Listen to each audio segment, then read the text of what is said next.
one of them may even stand up and say that I can read it myself. You might as well tell me something new. Right. So teachers like to be trained. They love. I think students are also throwing challenges. They are. Yes. Because they also must be having opinion about what is a good teaching. Yes. They have. They and also we are looking at children asking a lot of questions in the class because all our teaching centers around a lot of strategies where we kind of try and elicit responses from the students. We want them to question. I've always believed that quality of teaching in a school depends highly on the teachers. But what runs behind the scene is the vision and leadership of principal. So today with us is Mrs. Sheila Malia, who is principal of Children's Academy Group of School, who firmly believes in the power of critical thinking. So Sheila ma'am, welcome to our critical thinking podcast. Thank you, Abhishek. So I'd like to begin our first question with, you have been teacher and now you are principal. You have been principal for over a decade. Which one do you like more, being a principal or being a teacher? I wouldn't have to think much to answer this question. Any day I would prefer to be a teacher because it's a different high altogether being in a classroom with your students and the kind of satisfaction that you get addressing their queries, teaching them, that's totally different. So I wouldn't say, I mean, every teacher aspires to be a principal eventually. But I get to make some policy decisions. Considering all of that, yes, being principal is not all that bad. But for me, the personal choice would always be continuing to be a teacher.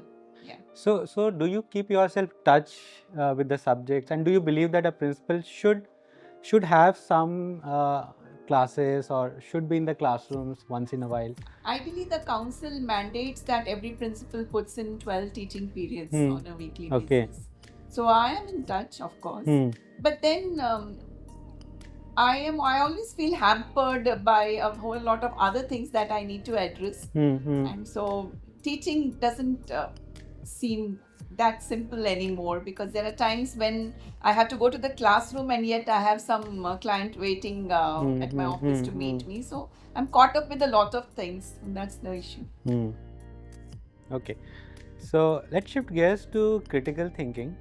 So when you first heard about the critical thinking program and the format of the critical thinking program, what were the first thoughts that came to your mind? There might be some reservations or some questions in your mind.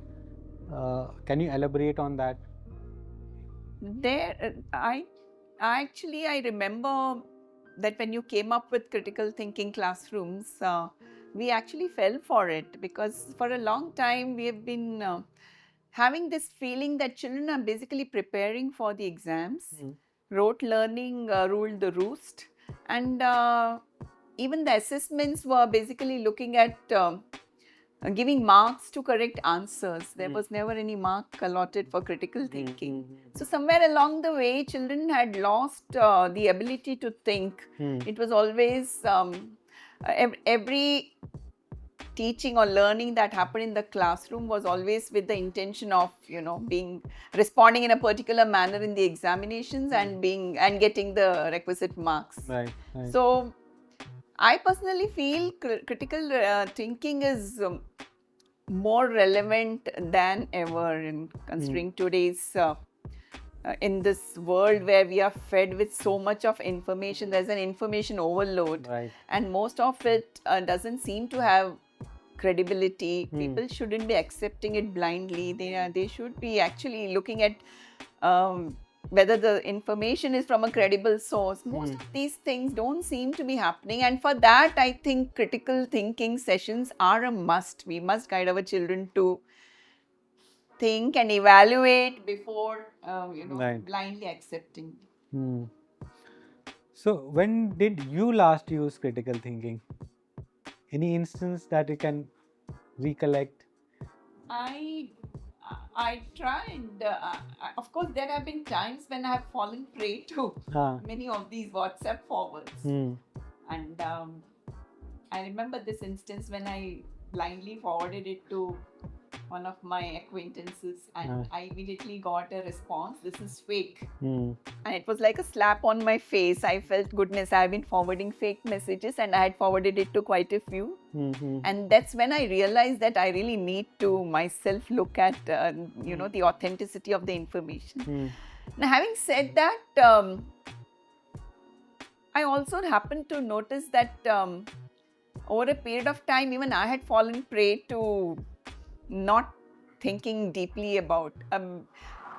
There was this instance where we had to, we were given a set of seeds, and we had to grow plants, and we were all experimenting. This was at some point in time when I was a teacher, and basically we were all experimenting with seeds, and we were looking at, okay, what's the extent of growth with the different parameters were considered. And when our plant just did not grow, the very first thing we did was we blamed the seeds. We thought the quality of seeds must have been deficient, and that's why the plant did not grow. But then there was one member in our group who said that let's look at the other parameters. The soil looks, it doesn't look aerated. It looks very compacted. So maybe that's an issue. The seeds are not getting enough air. Perhaps we watered too much. So that's when, I got thinking, I felt myself that I was too quick to blame the seeds rather than think and that there could be some other... Looking at all possible scenarios. And somewhere I think that was my first, maybe there have been more, but this is something where these two instances I remember very well, because at both these times I felt that yes, I was in the wrong, and I should have actually thought of it differently rather than blame the seeds or forwarded that message. So you were a chemistry teacher, right?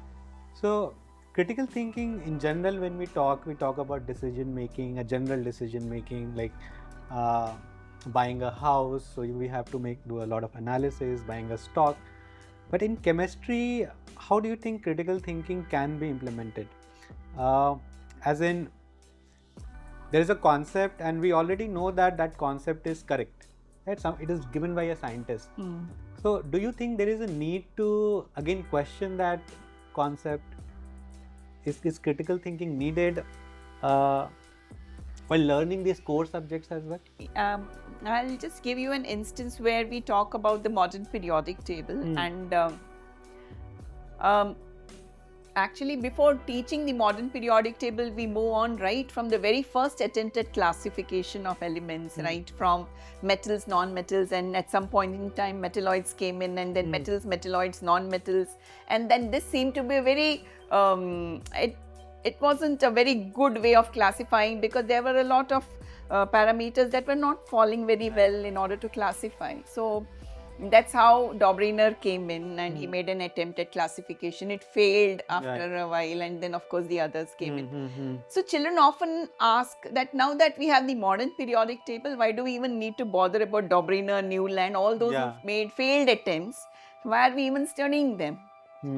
So the very fact that Dobryner for the first time thought of arranging the elements in order of increasing atomic weights contributed to the others to the current modern periodic table. So I feel that in chemistry, just like in any other subject, there is a lot of scope to question and also try and understand why. Actually, one of my students, I remember, he had gone for a practical examination that was hosted by one of the Science Teachers Association here, and he came back to tell me that, ma'am, they had placed a iron nail in copper sulfate, blue solution. It's taken for granted, okay, blue hai to copper. And we were supposed to write the equation for the reaction and state the type of reaction. So, ma'am, I knew for sure that it's the iron nail in copper sulfate, so it has to be a displacement reaction, and iron would displace copper. But ma'am, the nail was rusted. So I was wondering whether it is iron oxide that I should be writing, or I should be writing Fe. So I ended up writing iron oxide and copper sulfate, and I tried to balance that reaction. And I felt so sorry for the kid because I know for a fact that all the other kids went and wrote FE plus CuSO4, FeSO4 C for plus Cu. This boy, because of he was punished for his critical thinking. Yeah. So that's a sad scenario that persists. That's the other aspect that we have to look for. Yeah. So we assessors sometimes do not think critically, and we tend to try and implement it for the students. In fact, I had a similar planned question on that. This is again related to the marks. That for a nation obsessed over marks and grades, how do you convince parents to learn skills which are outside the purview of curriculum and the marks? So on the parents front, how do you convince them to take up something like this, which may not be directly correlated to the marks, and what you said, it could even impact negatively if they think too much? So critical thinking assessments are something that we've been having for quite some time now, before the critical thinking classroom concept came in. We were trying to kind of conduct assessments that were rather different from the typical ones, where we were trying to look at or gauge the understanding of students. But it's not easy for every teacher to set a question paper where you are actually, testing the critical thinking prowess of a student. So we did have face a lot of challenges. But then when experts like you came in, we realized, okay, there's somebody who's going to do it for us. So we allowed to outsource the task to you because we knew that experts are handling it.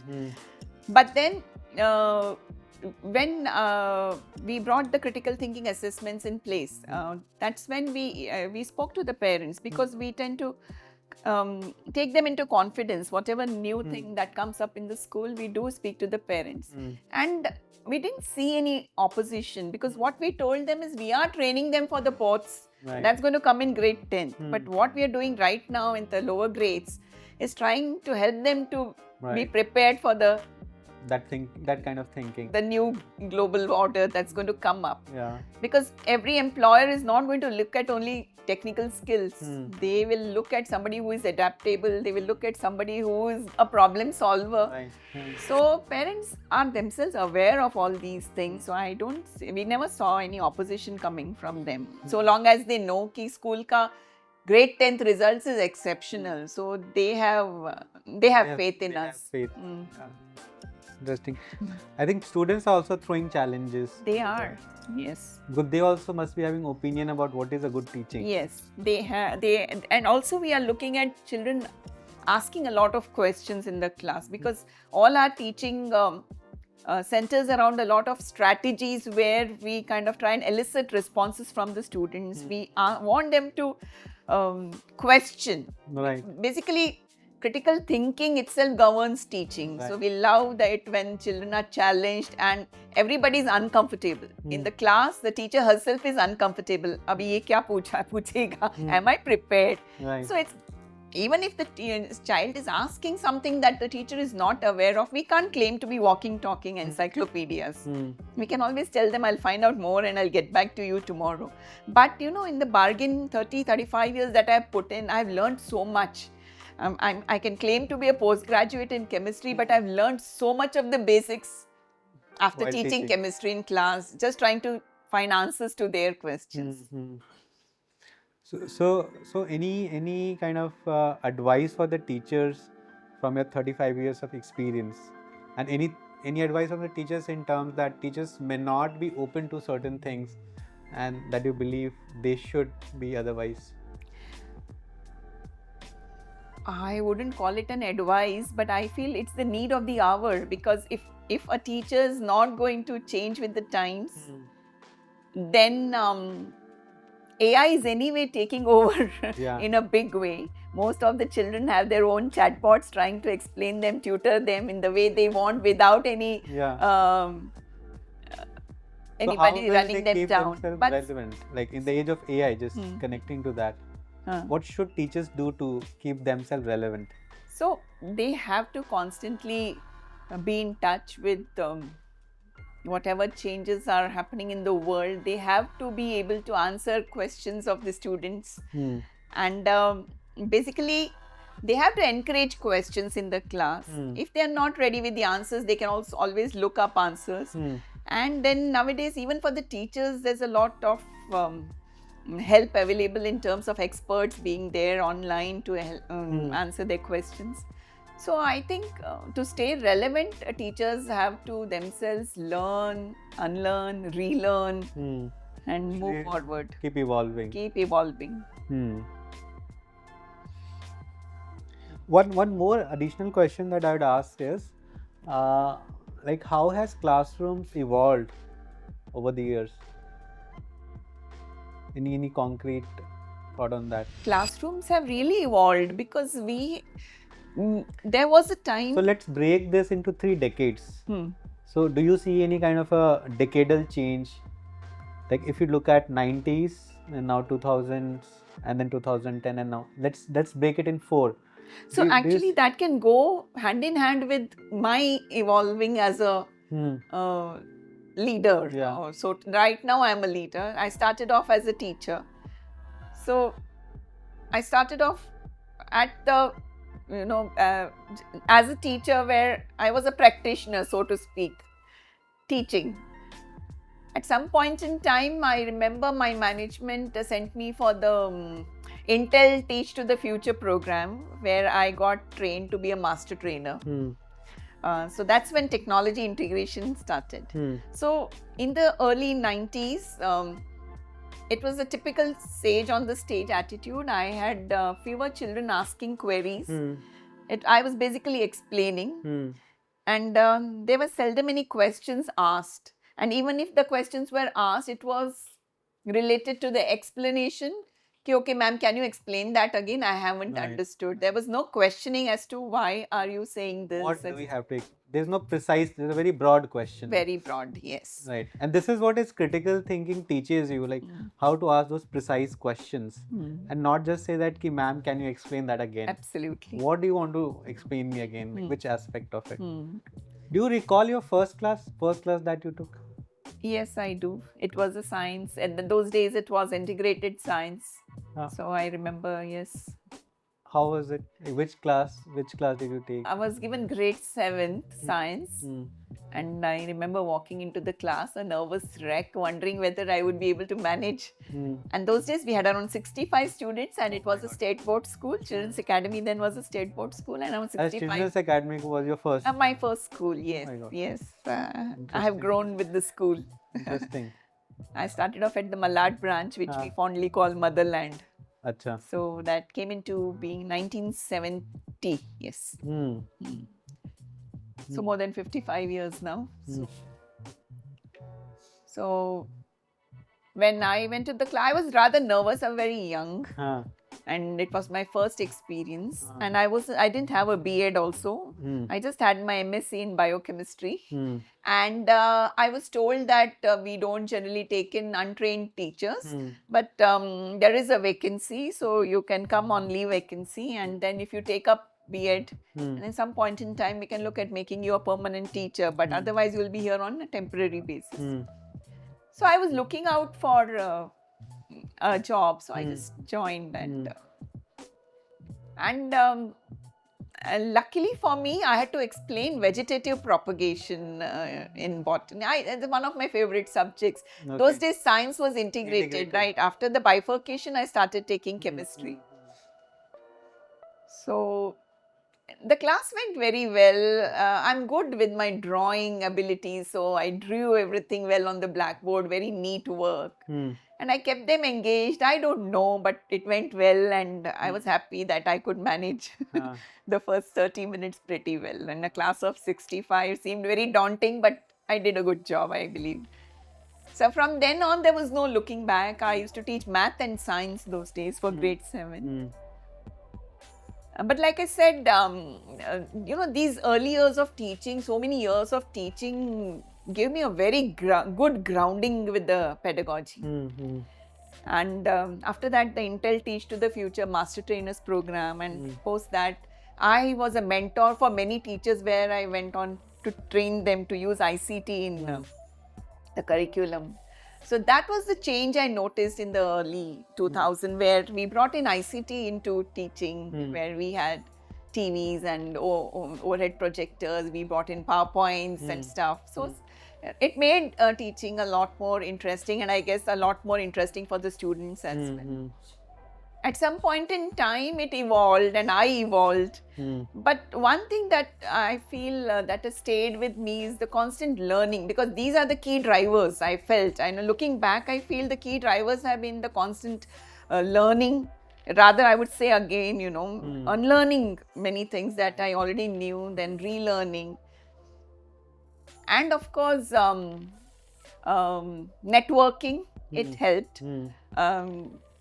Interacting with a whole lot of stakeholders, meeting other principals, attending a whole lot of training programs. Then came this era of webinars, master classes. So all this helped. At times you tend to believe that I know it all and I can do it very well and I don't need to know anything. But then you realize that there's so much to learn, and I still feel there's so much to learn. Right. Yeah. So there is some sort of a stigma associated with teachers not knowing certain things. Certain teachers may not be very open about, or may not even very open to themselves. That hey, I don't know a particular thing.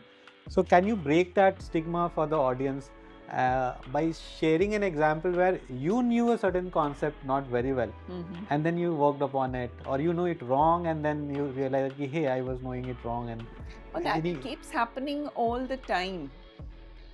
But then I'll need to give you an example from the way I teach. Yeah. Because I noticed that there are a lot of gaps in our curriculum itself. The way the curriculum is supposed to be concentric, but then you see in grade 9th we are teaching them about electronic configuration, and we talk about variable valency, and then we tell them that copper has variable valency because the electron tend to jump from the last orbit to the penultimate orbit. So it's like 2817 to 28. So the children were like, okay, ma'am, so number of electrons in the third orbit can be maximum can be 18, and fourth can have up to 32. So now why is the classification 2, 8, 8 and why not 9? Yeah. And then 1? Why is it this way? So that's when I realized, because we are not even going into the details of the suborbitals, SPDF. Right. That's nowhere there in the picture, but we do talk of variable valency. So somewhere you have to go and revisit that concept in order to teach this. So if you don't revisit, you might end up giving very superficial answers. And generally, the tendency is to say that is not there in your portion. Yeah. So you don't have to study, you will learn it later. Right. But then that student who actually asked that question, his question always went unanswered. Right. Nowadays, of course, the student may just go up and go and look up on Google and check out for himself or herself. Right. But those days it mattered, giving that extra 10 minutes and going into details of SPDF.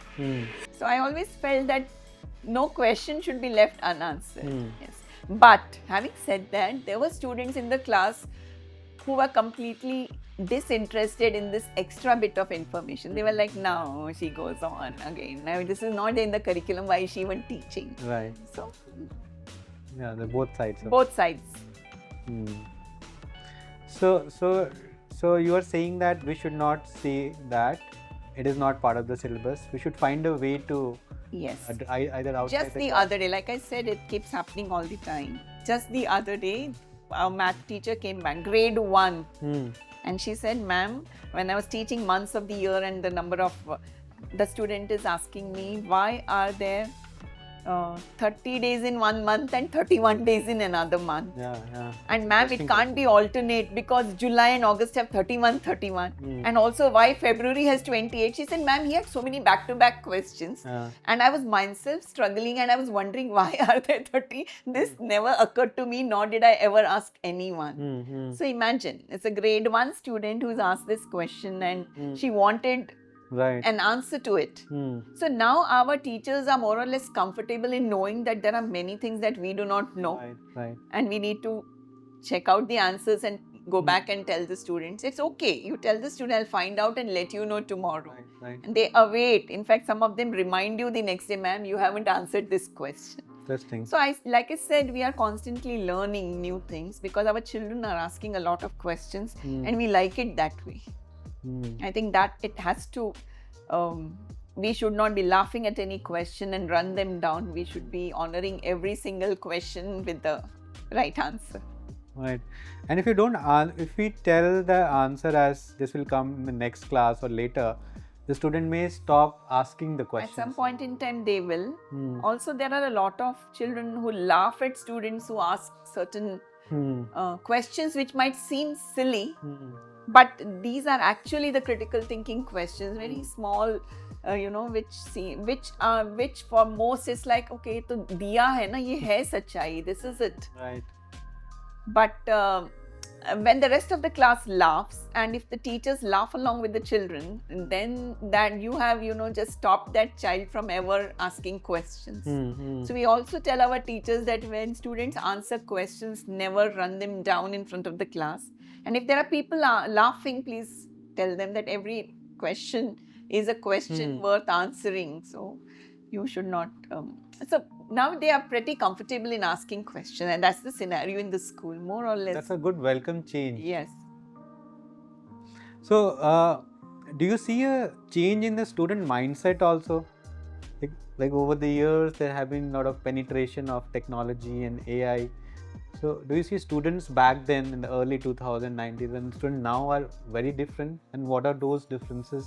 Those were pretty docile children. And I think they were a generation who was reared on the thought process that, okay, your teacher, your guru is the ultimate. What they say is the ultimate word, and you shouldn't be asking questions. Just accept it as the ultimate truth.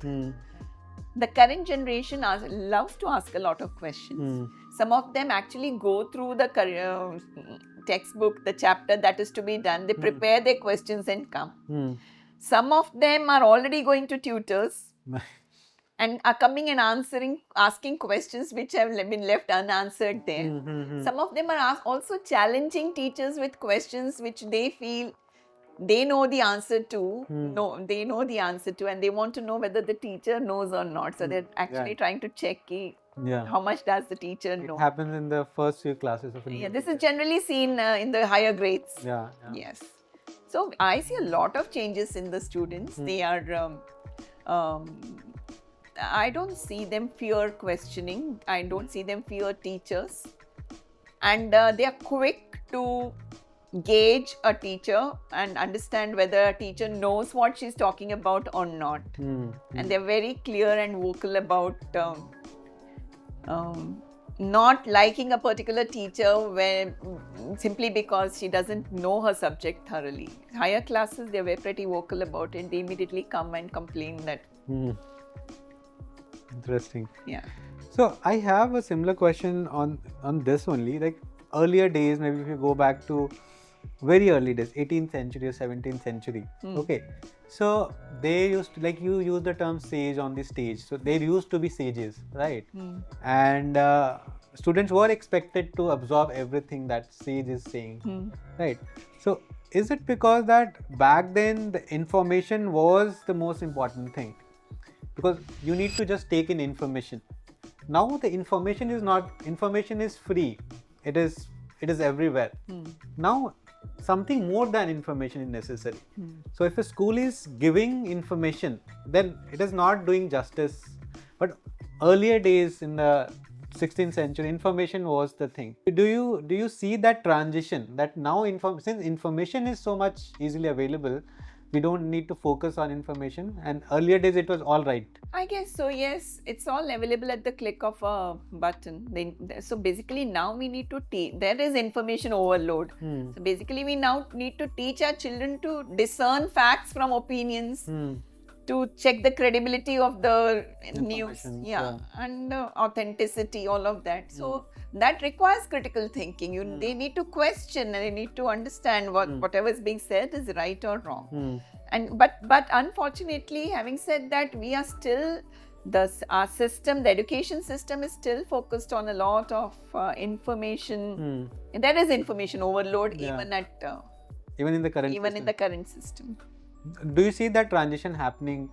It is happening slowly and surely. If you look at NCF, it's a beautiful document.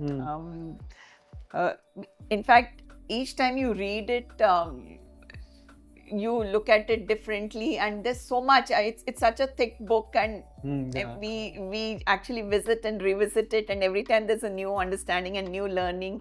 We try and dissect the book. Oh, the entire team sits and reads through it. We're trying to implement it in some measure. It's a beautiful document, but it's almost, I think, 5 or 6 years since it's been released. I don't see any major changes coming up. Some of them are being implemented and the schools are being asked to implement, but there's a lot of teacher training that needs to be in place. Right. Things can't change overnight. You know, teachers need to be trained, and the training has to be really a lot of time has to be spent in the training of teachers in order to be able to disseminate the curriculum the way they expect. So on that only, do you have any concrete message for the board, the ones who drive the national curriculum? Any suggestion for them? I would really want a one board policy for the nation, because right now we just have so much of comparison. State board, ICSE, CBSE, and now we have the international schools coming in. And they claim to be managing only 20 in a class. So when you have just 20 as opposed to 40, the whole way you approach things totally changes. There's a lot of individual attention that you can give to the students. Anyway, so if we have one board with the proper you could have a 3-language policy, because the state boards could have the state language as well. The history should feature on the state history to some extent, or maybe to a great extent, and Indian history also, so that, you know, the states don't feel left out. Even the geography aspect could be the state ka geography and the nation's geography. And that way the states won't be left out. You're looking at the state language, the state ka history, state geography. Then you have English, and then you have Hindi. Apart from that, math and science curriculum should be standardized across the country. That is what I feel. Right now, ISC, CBSE, and then these national entrance exams. So CBSE claims that all these exams are aligned to the CBSE curriculum now. It makes sense. If the if one thing is working and it's good, let's implement that thing all across. Yes. Why to have a different version of that? Absolutely. Now, you also mentioned NEP and NCF. What is one thing that you like about NEP, and what is one thing that you don't like about it? I'm quite happy with the gradation. Pre-primary, including grade 1 and 2. I feel that's done really well. 3rd, 4th, 5th are the middle school years. 6th, 7th, 8th, and 9th, 10th, 11th, 12th. That bifurcation has been done very well. Pre-primary was a completely, they were completely not in the reckoning at all. Now they have been actually, because those are the formative years, and it's very, very important that they are within the school's ambit, because there were so many private players and children would come in grade 1. I think that's something which has been done very well. Plus, I like the way the curricular goals and the competencies are laid down. But then again, I noticed that when we try to map those competencies to our curriculum, many of them were not fitting in. So we are caught between the NEP on one hand and the different boards on the other hand. So that's why I said we recommend that across the nation there should be one board. So on this only, what is your advice to aspiring principals or the principals, young principals? I think each person functions differently, but I feel every principal should have a very sound knowledge of the pedagogy and of whatever subject they are masters in. And not just that, they should have a fair understanding of all the other subjects. They should be actually looking into the curriculum on a regular basis, have a very good understanding of the NCF and its expectations. and should be always in touch with the staff and should be making a lot of observations when teachers are teaching and gauge the expectation of the students. So there are many things, but I feel a principal should be an academician first and look at the academics in the school, because at some point in time administration takes over Right. and academics suffers, and the moment the principal is cut off from To academics, pull yourself back. yeah, then then you lose control. Then you are depending on people who are giving you inputs about whatever is happening, and you have to believe them for whatever reason.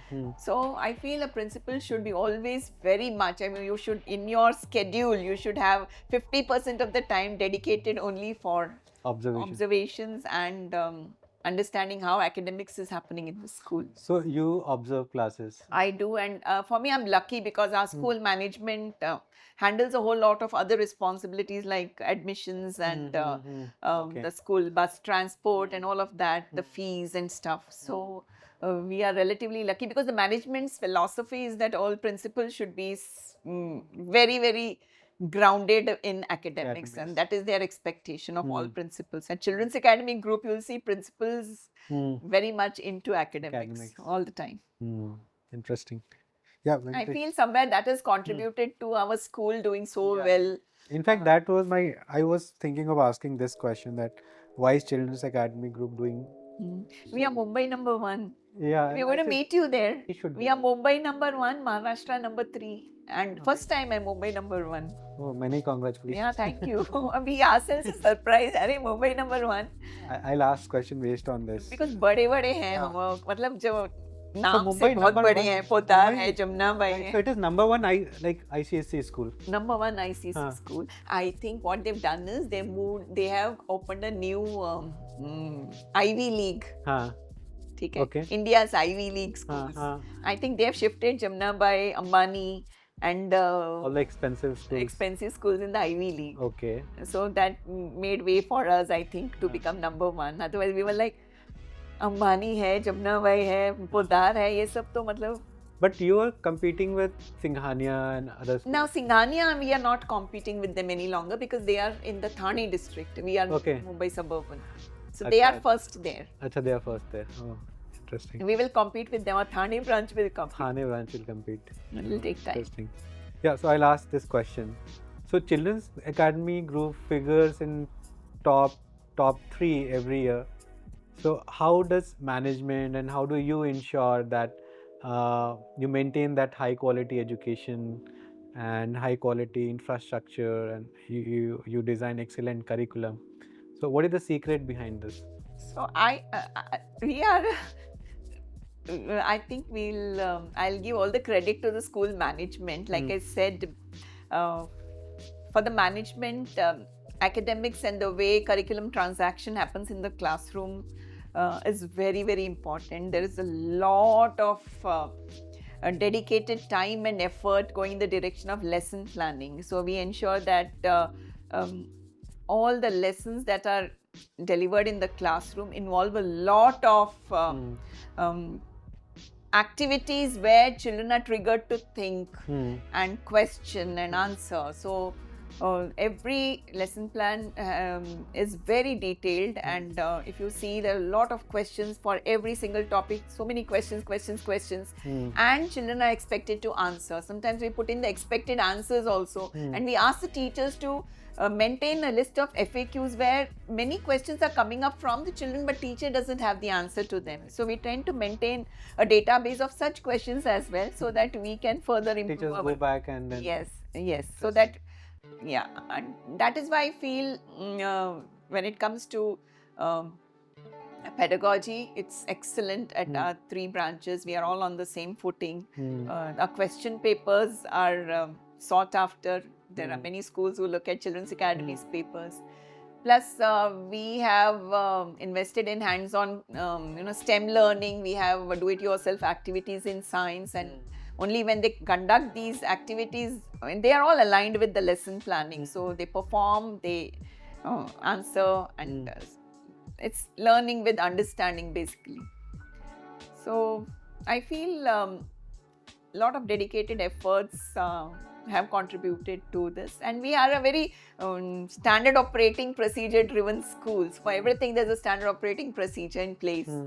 So, be it the infrastructure maintenance, be it the safety measures, everything you will see is. Today I'm the principal, tomorrow somebody else could be the principal, but that the principal will be governed by all those procedures, so she will know what is to be done in order for the continuity to be maintained. Now take a contrarian view wherein we are not teaching critical thinking. I mean, critical thinking is completely missing from the classroom. So how do you see such students or such nation evolving going forward? So I don't see any evolving at all. I will be maybe, we'll be looking at an entire population of followers rather than leaders. I think we are at this point in time, we should be looking at having more scientists, more researchers, and more leaders, more entrepreneurs. All this can happen only when we have this critical thinking being inculcated in the classrooms. All right. Thank you, Sheila ma'am, for wonderful conversation and for your deep insights and your thoughts on how to run school, your thoughts on good teachers, good principals. So thank you so much for your time. I hope you enjoyed the Thank you, video. Abhishek. I loved talking to you on this. Thank you so much. Thank you.